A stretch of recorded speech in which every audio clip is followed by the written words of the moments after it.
Priscilla, getting back to you, you're telling us parenting is teamwork. Both teams coming together to take care of this child, not saying, Priscilla, you're the primary caregiver. This is your job. This is what you have to do. And it's amazing to hear how you're doing it as a family. I've also had, I don't know if you've experienced it, some young men, I've had them say, you know what? I'm really tired of doing my laundry. I wish this is the time I should marry. And honestly, sometimes I've really gotten so upset and I'm like, wow, is marriage about someone getting someone who is going to do their laundry? What's your view on that statement, which is very common? I've really heard it so many times. First of all, I'll start by having pity upon the boy or the young man, because there's an angle he's not looking at. Yeah. He's then going to get married for the wrong reasons. If that's the sole reason he's getting married, I would say this to him, that it's best he just goes out, looks for that mama in his estate that does the washing, the laundry, and then just help support that lady's family. Why would I say that? Cleanliness, the things you talk about, washing, cooking, that's basically the human being. It's not good for you to reach a certain age when you can't do those things on your own. That means I don't want to be I want to be careful with your words. I say you're being but so you need a little bit of more understanding of what marriage is about. Yes. Because then you're going to get married for the wrong reasons. Many people out there wash, but then are they a wife? And I would say also to add on that, just to challenge them a little bit. You see, by the time God created Eve, Adam was complete. He was created, he had the purpose given to him, and he was already working on it. Then Eve comes in. God saw that it was not good for Adam, for man to be alone. So you see in that statement that there is that part of companionship that is coming out. So Eve comes in when this man is already established. So then that shows us that it's not right for you as a young man to bring in a lady when you're not yet established, starting from the basics of a healthy living environment. Build yourself up to somewhere whereby when this lady comes in, it's companionship, is now focusing on visions, greater visions, generational visions, beyond washing. And then I know also that in Proverbs 31, somewhere up there, they talk about this good woman. And then it says she does good to her husband. I know taking care of him is part of that goodness. It will really be so nice if she's doing it out of love, when she has taken it up in grace, and she feels love. She's in a wonderful environment that supports that. Other than her coming and feeling that she's here to work as a household and do this and do that, it's a challenge I'm giving to men, and also bringing up this, that what if then she's not able to do that work? That means her value will go down for you. And there are many things that we don't look at that can bring this. For example, C-section mothers. Some of them face the challenge of not being able now to bend down and do the African washing, the mopping. So that means when this child comes in and this maybe lady goes through this emergency moment, then it's from that moment that her value will go down for you. Why? Because she's no longer able to wash. So I'm challenging you to go a little bit beyond that. I would like for the young men to think about that a little bit more. You are doing actually yourself a disservice, but from doing that, then you're going to carry that pain, your labor, and then put it on somebody's daughter to deal with your immaturity, to deal with your unsolved issues of life, of basic living. So think about that way. Wow. Young men out there, I hope you heard this loud and clear. I hope I didn't offend. No, it's okay, because at the end of the day, these are the mindsets that we need to change. Because honestly, it's more than laundry. We bring so much to the table that it doesn't have to just be limited to just the laundry, but it's much more bigger, the way you were saying. Like, look at vision, look at dreams, because some of these things that we really want fade away. They are temporal. with some of the challenges that come with life. But are you really willing to stick with this person beyond even that? For me, I think that is the greatest thing, and that's what you were really expounding and elaborating for us here. So it's just more than that, which is a really beautiful thing for everyone out there to know, for the young ladies to know. Don't be there saying, I'm really sharpening my washing skills. Please, it's okay to do that, but then dream big, work on yourself, be better. Don't think you're only going to be in the kitchen. There is so much more to life. You can be a leader. You can be much more than what you think you can be. Don't be limited by the traditional roles and you settle at that. Keep dreaming bigger. We can be presidents, yes, and we've seen those come to happen. So really, I don't want us to limit ourselves to those roles and say, me, I know washing now. I'm done. I'm waiting for a man to marry me. Sister, dream bigger, and then it will come to pass. And for the young men, look beyond that. And the world is changing at a very, very fast rate. That when you still say, I'm looking for a woman who can only wash, like she said, what you'll settle for will not be something you will be happy with in the rest of your life. So really, be wise. So, Priscilla, there is this other thing. When you are coming here for us to have this session, you called your husband to be here as your cheerleader, and I was like, oh my, this seems you're working together and he's okay with you taking on these spaces, speaking about these women issues that sometimes some people don't want to talk about. It showed openness, trust, but also support. How have you been able to create a relationship where you're able to have this without him feeling threatened? I have stories, so many of them, when they've told me, you're very ambitious. No, I can't really put up with you. That is too much for me. So how have you been able to do that? Well, it starts with the foundations or the principles that our home runs on. And one thing is, whatever we do it for the family. So there is no selfishness brewing up somewhere where when these things come, maybe I'm hiding them, or when I get them, then it's a point of me trampling over him and showing him I'm growing better than you, all this and that. We actually, when opportunities and blessings come towards us, we handle them together.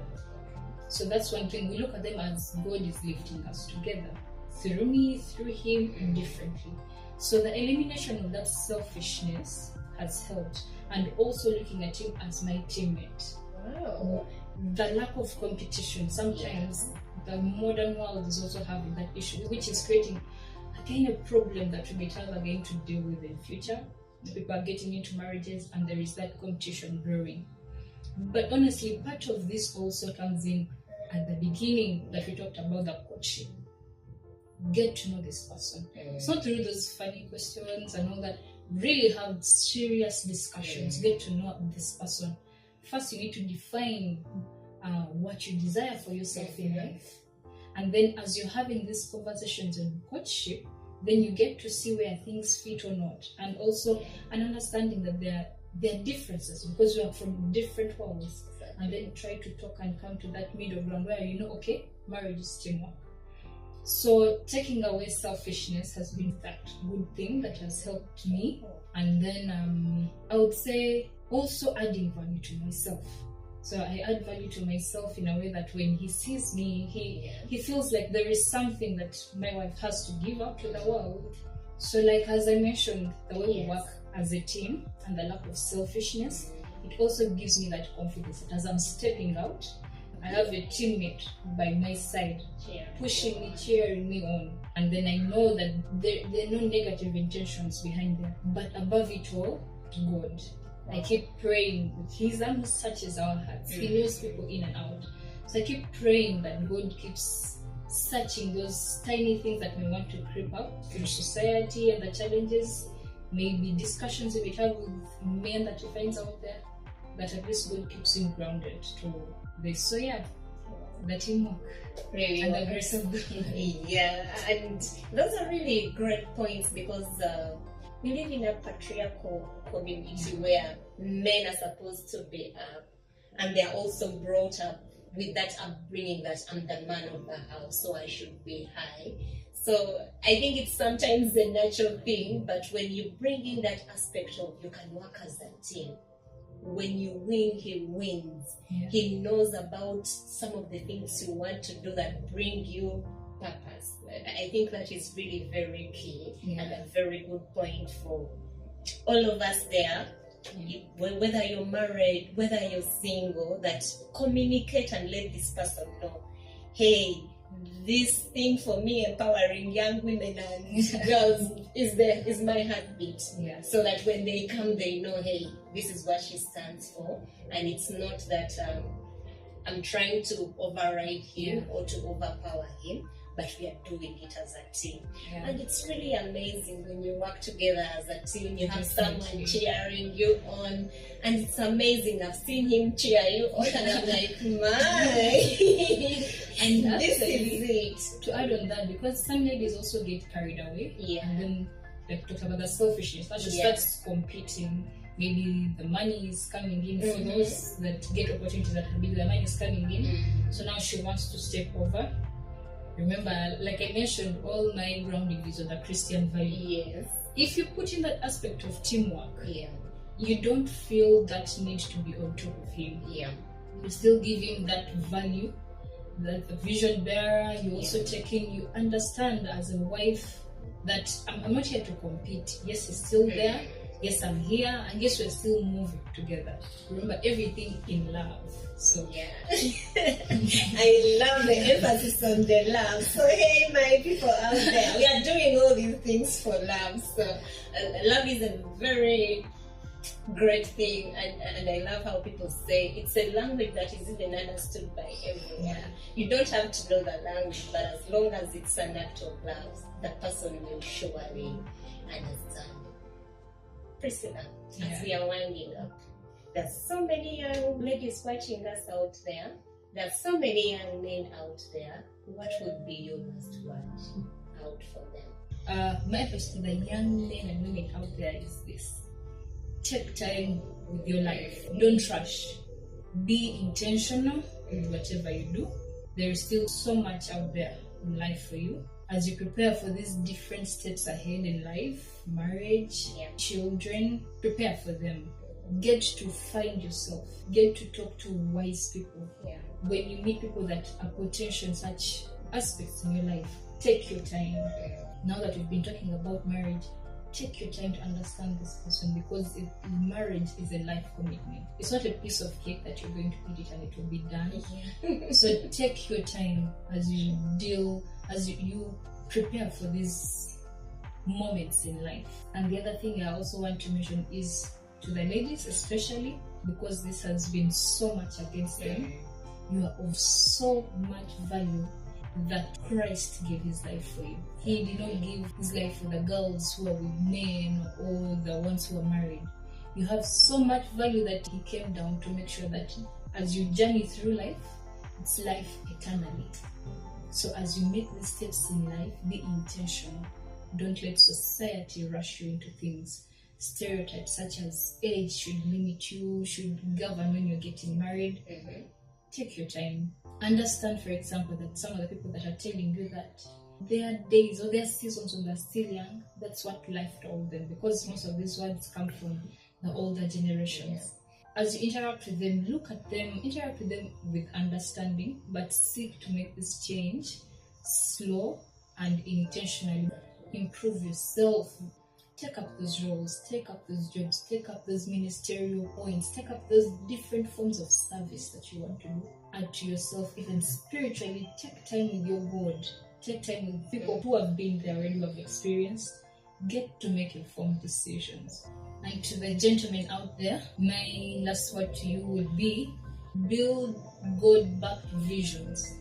Visions with clear aims, visions with clear methods, right methods, godly methods, visions that generations are going to be able to stand on. The stereotypes that we're talking about are mainly pushed forward by the society that is around us. So surround yourself with men and women that are going to be able to challenge you. Ask the questions. Be ready to be that great father to that little girl, that little young boy that will come, and you'll be a great example.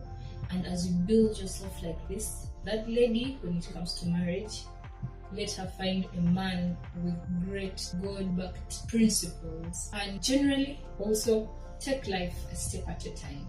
Wow.